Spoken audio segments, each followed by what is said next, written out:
the United States military began major combat operations in Iran.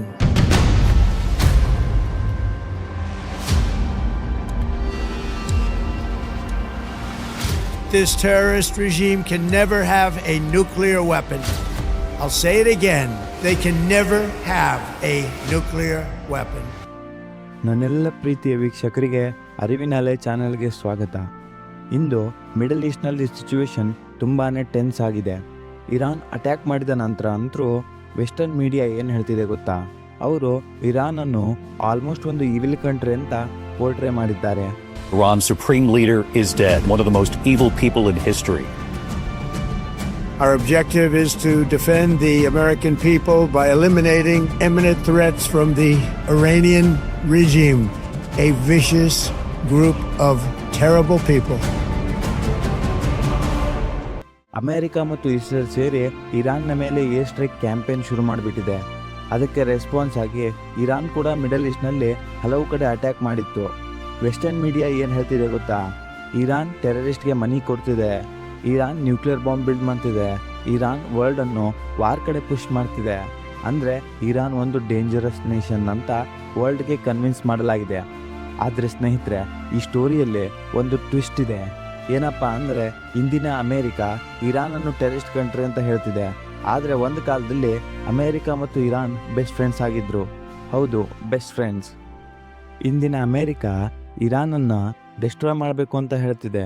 ಆದರೆ ಅದೇ America ಒಂದು ಸಮಯದಲ್ಲಿ ಇರಾನ್ಗೆ ನ್ಯೂಕ್ಲಿಯರ್ ಟೆಕ್ನಾಲಜಿ ಕೊಟ್ಟಿತ್ತು.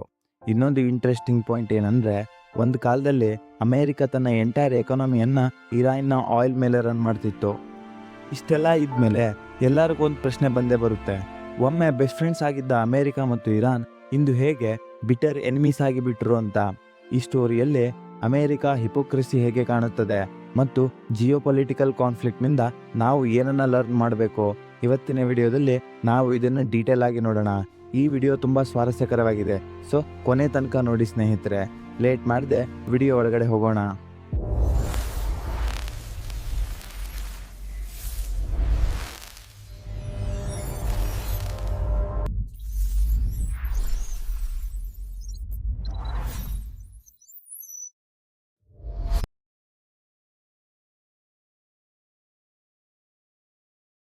ಸ್ನೇಹಿತರೆ, ಈ ಕತೆ ಶುರುವಾಗೋದು 1950ರ ಸಮಯದಲ್ಲಿ. ಆ ಸಮಯದಲ್ಲಿ ವರ್ಲ್ಡ್ ವಾರ್ 2 ಆಗಷ್ಟೇ ಮುಗ್ದಿರುತ್ತೆ. ಅದಾದ ನಂತರ ವರ್ಲ್ಡ್ ಸೂಪರ್ ಪವರ್ಸ್ 2 ಇಂಪಾರ್ಟೆಂಟ್ ಥಿಂಗ್ಸ್ನ ರಿಲೈಸ್ ಮಾಡಿರ್ತಾರೆ. ಅದರಲ್ಲಿ ಮೊದಲನೇದು, ಯಾವ ಕಂಟ್ರಿ ಆಯಿಲ್ ಸಪ್ಲೈ ಕಂಟ್ರೋಲ್ ಮಾಡುತ್ತೋ ಅದೇ ಕಂಟ್ರಿ ಫ್ಯೂಚರ್ನಲ್ಲಿ ವರ್ಲ್ಡ್ನ ರೂಲ್ ಮಾಡುತ್ತೆ ಅಂತ. ಸಿಂಪಲ್ ಆಗಿ ಹೇಳಬೇಕು ಅಂದರೆ ಆಯಿಲ್ ಈಕ್ವಲ್ಸ್ ಟು ಪವರ್. ಎರಡನೇ ರಿಯಲೈಸೇಷನ್ ಏನು? ಯಾವ ದೇಶದ ಬಳಿ ನ್ಯೂಕ್ಲಿಯರ್ ಬಾಂಬ್ ಇರುತ್ತದೋ ಆ ದೇಶವನ್ನು ಅಟ್ಯಾಕ್ ಮಾಡೋಕ್ಕೆ ಯಾರು ಈಸಿಯಾಗಿ ಬರೋದಿಲ್ಲ. ಅಂದರೆ nuclear power is equals to protection. ಆದ್ದರಿಂದ ಪವರ್ಫುಲ್ ಕಂಟ್ರೀಸ್ ಎಲ್ಲರೂ ನ್ಯೂಕ್ಲಿಯರ್ ವೆಪನ್ಸ್ ಡೆವಲಪ್ ಮಾಡೋಕ್ಕೆ ಶುರು ಮಾಡಿಬಿಡ್ತಾರೆ. Russia, China, France, UK, America ಎಲ್ಲರೂ ನ್ಯೂಕ್ಲಿಯರ್ ಟೆಸ್ಟ್ ಮಾಡಿರ್ತಾರೆ. ಆದರೆ ಇಲ್ಲಿ ಒಂದು ಪ್ರಾಬ್ಲಮ್ ಇತ್ತು. ರಷ್ಯಾ ಬಳಿ ಆಯಿಲ್ ಕೂಡ ಇತ್ತು, ನ್ಯೂಕ್ಲಿಯರ್ ಬಾಂಬ್ ಕೂಡ ಇತ್ತು. ಆದರೆ ಅಮೇರಿಕ ಮತ್ತು ಅದರ ಎಲೈಸ್ ಬಳಿ ನ್ಯೂಕ್ಲಿಯರ್ ಬಾಂಬ್ ಇದ್ದರೂ ಕೂಡ ಅವರಿಗೆ ಆಯಿಲ್ ಇರಲಿಲ್ಲ. ಆದ್ದರಿಂದ ಅಮೇರಿಕ ಮತ್ತು ಬ್ರಿಟಿಷ್ ಕಂಪನೀಸ್ ವರ್ಲ್ಡ್ ತುಂಬ ಆಯಿಲ್ ಸರ್ಚ್ನ ಮಾಡಲಿಕ್ಕೆ ಆರಂಭಿಸುತ್ತೆ. ಆ ಸಮಯದೊಳಗೆ ಅವರಿಗೆ ಒಂದು ಮ್ಯಾಸಿವ್ ಡಿಸ್ಕವರಿ ಆಯಿತು. ಇರಾನ್ನಲ್ಲಿ 3rd ಲಾರ್ಜೆಸ್ಟ್ ಆಯಿಲ್ ರಿಸರ್ವ್ ಇತ್ತು. ಅಷ್ಟೇ, ಇಲ್ಲಿಂದ ಅಮೇರಿಕ ಮತ್ತು ಇರಾನ್ ಫ್ರೆಂಡ್ಶಿಪ್ ಸ್ಟಾರ್ಟ್ ಆಗೋಯಿತು. ಅಮೇರಿಕ ಇರಾನ್ನಿಂದ 2 ಥಿಂಗ್ಸ್ ಬೇಕು ಅಂದ್ಕೊಂಡಿತ್ತು, ಒಂದು ಆಯಿಲ್ ಮತ್ತೊಂದು ಟೆರಿಟರಿ. ಆಯಿಲ್ ಯಾಕೆ? ಅಮೇರಿಕನ್ ಫ್ಯಾಕ್ಟರೀಸ್, ಇಂಡಸ್ಟ್ರೀಸ್ ಮತ್ತು ಆರ್ಮಿ ರನ್ ಆಗಲು ಆಯಿಲ್ ತಾನೇ ಬೇಕು.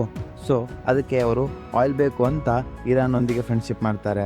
ಇರಾನ್ USSR ಅಂದರೆ ಈಗಿನ ರಷ್ಯಾ, ಇದಕ್ಕೆ ತುಂಬ ಹತ್ತಿರನೇ ಇದ್ದಿತ್ತು. ಅಮೇರಿಕಾಗೆ ಒಂದು ಭಯ ಏನಿತ್ತು ಅಂದರೆ, ಇರಾನ್ USSR ಕಂಟ್ರೋಲ್ಗೆ ಹೋಗಿಬಿಟ್ರೆ ಅದು ತುಂಬಾ ದೊಡ್ಡ ಪ್ರಾಬ್ಲಮ್ ಆಗಿಬಿಡುತ್ತೆ ಅಂತ. ಆದ್ದರಿಂದ ಅಮೇರಿಕ ಇರಾನ್ ಜೊತೆ ಸ್ಟ್ರಾಂಗ್ ಫ್ರೆಂಡ್ಶಿಪ್ ಬಿಲ್ಡ್ ಮಾಡ್ತು. ಸ್ನೇಹಿತರೆ, ಆ ಸಮಯದಲ್ಲಿ ಇರಾನ್ನ ರೂಲರ್ ಯಾರು ಗೊತ್ತಾ? Shah of Iran. ಶಾಗೆ ಅಮೇರಿಕಾನಲ್ಲಿ ರಾಯಲ್ ಟ್ರೀಟ್ಮೆಂಟ್ ಕೊಡಲಾಗ್ತಿತ್ತು. ಇರಾನ್ ಸಿಟೀಸ್ನಲ್ಲಿ ಅಮೇರಿಕನ್ ಮೂವೀಸ್ ಪ್ಲೇ ಆಗ್ತಿತ್ತು. Iran women's American style dress ಹಾಕ್ತಿದ್ರು. ಹೀಗೆ ಕೆಲ ಸಿಟೀಸ್ ಆಲ್ಮೋಸ್ಟ್ ಅಮೇರಿಕನ್ ಸಿಟೀಸ್ ಥರ ಕಾಣಿಸ್ತಿದ್ವು. ಈ ಫ್ರೆಂಡ್ಶಿಪ್ ಸಿಂಪಲ್ ರೂಲ್ಸ್ ಮೇಲೆ ರನ್ ಆಗ್ತಿತ್ತು. ಇರಾನ್ ಚೀಪ್ ಆಯಿಲ್ ಕೊಡ್ತಿತ್ತು, ಅಮೇರಿಕ ಕ್ಯಾಶ್, ವೆಪನ್ಸ್, ಟೆಕ್ನಾಲಜಿ ಕೊಡ್ತಿತ್ತು ಅಷ್ಟೇ. 1950 ಮತ್ತು 60ರಲ್ಲಿ ಇರಾನ್ ತುಂಬ ಫಾಸ್ಟ್ ಗ್ರೋ ಆಗಲಿಕ್ಕೆ ಶುರು ಮಾಡಿಬಿಡುತ್ತೆ. GDP ಗ್ರೋತ್ ಸುಮಾರು 8-9% ಹೆಚ್ಚಾಗ್ಬಿಡುತ್ತೆ. ಹೈವೇಸ್ ನಿರ್ಮಾಣ ಆಗ್ತಿರುತ್ತೆ, ಸ್ಕೈ ಸ್ಕ್ರ್ಯಾಪರ್ ಶುರುವಾಗ್ಬಿಡುತ್ತೆ, ಮ್ಯಾಸಿವ್ ಬಿಸ್ನೆಸ್ ಸ್ಟಾರ್ಟ್ ಆಗುತ್ತೆ. ತೆಹರಾನ್ ಸಿಟಿ ಅಂತೂ ಆಲ್ಮೋಸ್ಟ್ ಆಲ್ ಅಮೇರಿಕನ್ ಸಿಟಿ ಥರ ಕಾಣಿಸ್ಲಿಕ್ಕೆ ಶುರು ಮಾಡಿಬಿಡುತ್ತೆ. ಆದರೆ ಸ್ನೇಹಿತರೆ, ಈ ಗ್ರೋತ್ ಒಂದು ಗ್ರ್ಯಾಂಡ್ ಇಲ್ಯೂಷನ್ ಆಗಿತ್ತು. ಯಾಕೆಂದರೆ ಇಲ್ಲಿ ರಿಯಾಲಿಟಿ ಬೇರೆನೇ ಇತ್ತು. ರಿಚ್ ಪೀಪಲ್ ಪಾರ್ಟಿ ಮಾಡ್ತಿದ್ರು, ಆದರೆ ಪೂವರ್ ಪೀಪಲ್ ಕಂಡೀಷನ್ ತುಂಬಾ ಬ್ಯಾಡ್ ಆಗಿತ್ತು. ಎಷ್ಟೋ ಜನರಿಗೆ ಎಲೆಕ್ಟ್ರಿಸಿಟಿನೇ ಇರ್ತಿರಲಿಲ್ಲ, ಇನ್ಫ್ಲೇಷನ್ ಹೈ ಆಗ್ತಿತ್ತು, ಅನ್ಎಂಪ್ಲಾಯ್ಮೆಂಟ್ ಹೆಚ್ಚಾಗ್ತಾನೆ ಇದ್ದಿತ್ತು. ಹೆಚ್ಚು ವಿಲೇಜಸ್ನಲ್ಲಿ ತುಂಬಾ ಹಸ್ದಂತವ್ರು ಇದ್ದಿದ್ರು. ಸ್ನೇಹಿತರೆ, ಇನ್ನೊಂದು ಶಾಕಿಂಗ್ ಫ್ಯಾಕ್ಟ್ ಏನು ಗೊತ್ತಾ? ಇರಾನ್ ಆಯಿಲಿಂದ ಅರ್ನ್ ಮಾಡಿದ ಮನಿಲಿ 80% ವೆಸ್ಟರ್ನ್ ಕಂಪ್ನೀಸ್ಗೆ ಕೊಡಬೇಕಿತ್ತು. ಕೇವಲ 20% ಮಾತ್ರ ಇರಾನಿಯನ್ ಗೌರ್ಮೆಂಟ್ಗೆ ಸಿಗ್ತಿತ್ತು. ಅಂದರೆ ಇರಾನಿಯನ್ ಪೀಪಲ್ ಪರ್ಸ್ಪೆಕ್ಟಿವ್ನಿಂದ ಒಂದು ಬಾರಿ ಯೋಚನೆ ಮಾಡಿದ್ರೆ ಅಮೇರಿಕನ್ಸ್ ರಿಚ್ ಆಗ್ತಾನೇ ಇದ್ದಾರೆ, ಇರಾನ್ನ ಎಲೈಟ್ಸ್ ರಿಚ್ ಆಗ್ತಾನೇ ಇದ್ದಾರೆ, ಆದರೆ ಕಾಮನ್ ಪೀಪಲ್ ಮಾತ್ರ ಸ್ಟ್ರಗಲ್ ಮಾಡ್ತಿದ್ದಾರೆ. ಈ ಥರ ಸಿಚುವೇಶನ್ನಲ್ಲಿ ಶಾ ಒಂದು ವಿಚಿತ್ರ ಡಿಸಿಷನನ್ನು ತೆಗೆದುಕೊಂಡು ಬಿಡ್ತಾರೆ. 1971 ಅಕ್ಟೋಬರ್ನಲ್ಲಿ ಶಾ ಒಂದು ಗ್ರ್ಯಾಂಡ್ ಪಾರ್ಟಿ ಆರ್ಗನೈಸ್ ಮಾಡ್ತಾರೆ. ಈ ಪಾರ್ಟಿ ಸೆಲೆಬ್ರೇಟ್ ಮಾಡಿದ್ದು ಯಾಕೆ ಗೊತ್ತಾ? ಪರ್ಷಿಯನ್ ಎಂಪೈರ್ಗೆ 2500 ವರ್ಷಗಳು ಪೂರ್ತಿಯಾದ ಖುಷಿಗೆ. ಆ ಪಾರ್ಟಿಗೆ ವರ್ಲ್ಡ್ ಲೀಡರ್ಸ್ ಎಲ್ಲರೂ ಇನ್ವೈಟ್ ಆಗಿರ್ತಾರೆ. ಕಿಂಗ್ಸ್, ಪ್ರೆಸಿಡೆಂಟ್ಸ್, ಪ್ರೈಮ್ ಮಿನಿಸ್ಟರ್ ಎಲ್ಲರೂ ಅವರು ಪ್ರೈವೇಟ್ ಜೆಟ್ನಲ್ಲಿ ಬಂದಿರ್ತಾರೆ. 18,000 ಕಿಲೋ ಫುಡ್ ಪ್ಯಾರಿಸ್ನಿಂದ ಇಂಪೋರ್ಟ್ ಮಾಡಿರ್ತಾರೆ. 25,000 ವಿಂಟೇಜ್ ವೈನ್ಸ್ ಪ್ಯಾರಿಸ್ನಿಂದ ತರಿಸಿರ್ತಾರೆ. ವೈನ್ನ ಕೂಲಾಗಿ ಇಡ್ಲಿಕ್ಕೆ ಯುರೋಪ್ನಿಂದ ಟನ್ಸ್ ಗಟ್ಟಲೆ ಐಸ್ನ ಮಿಲಿಟ್ರಿ ಏರೋಪ್ಲೇನಲ್ಲಿ ತರಿಸಿರ್ತಾರೆ.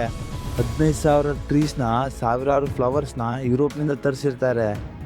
ಸ್ನೇಹಿತರೆ, ಈ ಪಾರ್ಟಿ ಕಾಸ್ಟ್ ಎಷ್ಟು ಗೊತ್ತಾ?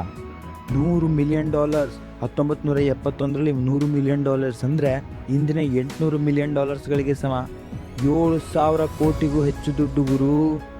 ಆದರೆ ಈ ಐರಾನಿ ಏನು ಗೊತ್ತಾ? ಆರ್ಡಿನರಿ ಇರಾನಿಯನ್ಸ್ಗೆ ಪಾರ್ಟಿಗೆ ಇನ್ವೈಟೇ ಆಗಿರಲ್ಲ. ಅವರನ್ನು ಪಾರ್ಟಿ ಹತ್ರಕ್ಕೂ ಬರದಂತೆ ಫೋರ್ಸ್ ಮಾಡಿರ್ತಾರೆ. ಸ್ನೇಹಿತರೆ, ಒಮ್ಮೆ ನೀವು ಇಮ್ಯಾಜಿನ್ ಮಾಡಿ, ನೀವು ಫಾರ್ಮರ್ ಅಂತ ಸಪೋಸ್ ಇಮ್ಯಾಜಿನ್ ಮಾಡಿ. ನಿಮ್ಮ ವಿಲೇಜ್ನಲ್ಲಿ ತುಂಬಾ ಡ್ರಾಪ್ ಇದೆ, ಫುಡ್ ಇಲ್ಲ, ಮೆಡಿಸಿನ್ ಇಲ್ಲ, ಮಕ್ಕಳು ಹಸಿವಿನಿಂದ ಸಫರ್ ಆಗ್ತಿದ್ದಾರೆ. ಆದರೆ ನಿಮ್ಮ ಕಿಂಗ್ ಪ್ಯಾರಿಸ್ನಿಂದ ಫುಡ್ ಇಂಪೋರ್ಟ್ ಮಾಡಿ ಪಾರ್ಟಿ ಮಾಡ್ತಿದ್ದಾರೆ. ನಿಮಗೆ ಹೇಗೆ ಅನಿಸ್ಬೋದು? ಆಬ್ವಿಯಸ್ಲಿ ಸಿಟ್ಟು ಬರುತ್ತೆ ತಾನೇ? ಅದೇ ಥರ ಸಿಟ್ಟು ಇರಾನಿಯನ್ ಪೀಪಲ್ಗೂ ಬಂದಿತ್ತು. ಅದೇ ಸಿಟ್ಟು ನಿಧಾನವಾಗಿ ರಿವಲ್ಯೂಷನ್ ಆಗಿ ಟ್ರಾನ್ಸ್ಫಾರ್ಮ್ ಆಯಿತು. 1979ರಲ್ಲಿ ಇರಾನ್ ಪೀಪಲ್ ಶಾ ಗೌರ್ಮೆಂಟನ್ನು ಓವರ್ಥ್ರೋ ಮಾಡಿಬಿಡ್ತಾರೆ. ಈ ರೆವಲ್ಯೂಷನ್ ಲೀಡ್ ಮಾಡಿದವರು ಆಯತುಲ್ಲಾ Khamenei. Revolutionary forces under the leadership of Grand Ayatollah Khomeini forced the Shah of Iran into exile. It was the people all over Iran who chose Khomeini, who wanted him as leader. خروج شاه اولین مرحله پیروزی ملت ماست. ಅವರು ಇರಾನ್ನ supreme leader ಆಗಿದ್ರು. ಪವರ್ಗೆ ಬಂದ ನಂತರ Khamenei 3 ಡಿಸಿಷನ್ನ ತಗೊಳ್ತಾರೆ. Decision 1 ಅಂದರೆ ಇರಾನನ್ನು Islamic republic ಆಗಿ convert ಮಾಡಿಬಿಡ್ತಾರೆ. ಇನ್ನು 2ನೇ ಡಿಸಿಷನ್ ಏನಂದರೆ ಇರಾನಿಯನ್ ಸ್ಟೂಡೆಂಟ್ಸ್ ಅಮೇರಿಕನ್ ಎಂಬಸಿ ಮೇಲೆ ಅಟ್ಯಾಕ್ ಮಾಡಿಬಿಡ್ತಾರೆ. 52 ಅಮೇರಿಕನ್ಸನ್ನು 444 ದಿನ ಹಾಸ್ಟೇಜ್ ಆಗಿ ಇಟ್ಕೊಂಡು ಬಿಡ್ತಾರೆ. ಖಮೇನಿ ಈ ಅಟ್ಯಾಕನ್ನು ಓಪನ್ಲಿ ಸಪೋರ್ಟ್ ಮಾಡಿಬಿಡ್ತಾರೆ. ಇದೇ ಅವರ 2ನೇ ಡಿಸಿಷನ್. ಇನ್ನು 3ನೇ ಡಿಸಿಷನ್ ಏನಂದರೆ ಅಮೇರಿಕನ್ ಮತ್ತು ಬ್ರಿಟಿಷ್ ಆಯಿಲ್ ಕಂಪನಿಗಳು ಎಲ್ಲವನ್ನೂ ಕೂಡ ಇರಾನಿಂದ ಹೊರಗಡೆ ಹಾಕಿಬಿಡ್ತಾರೆ. ಇರಾನ್ ತನ್ನ ಆಯಿಲನ್ನು ತಾನೇ ಓನಾಗಿ ಸೇಲ್ ಮಾಡುತ್ತೆ ಅಂತ ಘೋಷಿಸಿಬಿಡ್ತಾರೆ. ಸ್ನೇಹಿತರೆ, ಇದರಿಂದ ಅಂತರೂ ಅಮೇರಿಕ ತುಂಬಾ ಫ್ಯೂರಿಯಸ್ ಆಗಿಬಿಡುತ್ತೆ.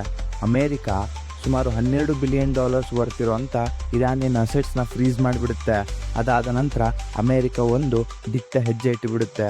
ಅದೇನೆಂದರೆ ಸದಾಮ್ ಹುಸೇನ್ಗೆ ದುಡ್ಡು ಕೊಟ್ಟು ಶಸ್ತ್ರಾಸ್ತ್ರಗಳನ್ನು ಕೊಟ್ಟು ಇರಾನ್ ಮೇಲೆ ವಾರ್ ಸ್ಟಾರ್ಟ್ ಮಾಡಿಸ್ಬಿಡುತ್ತೆ.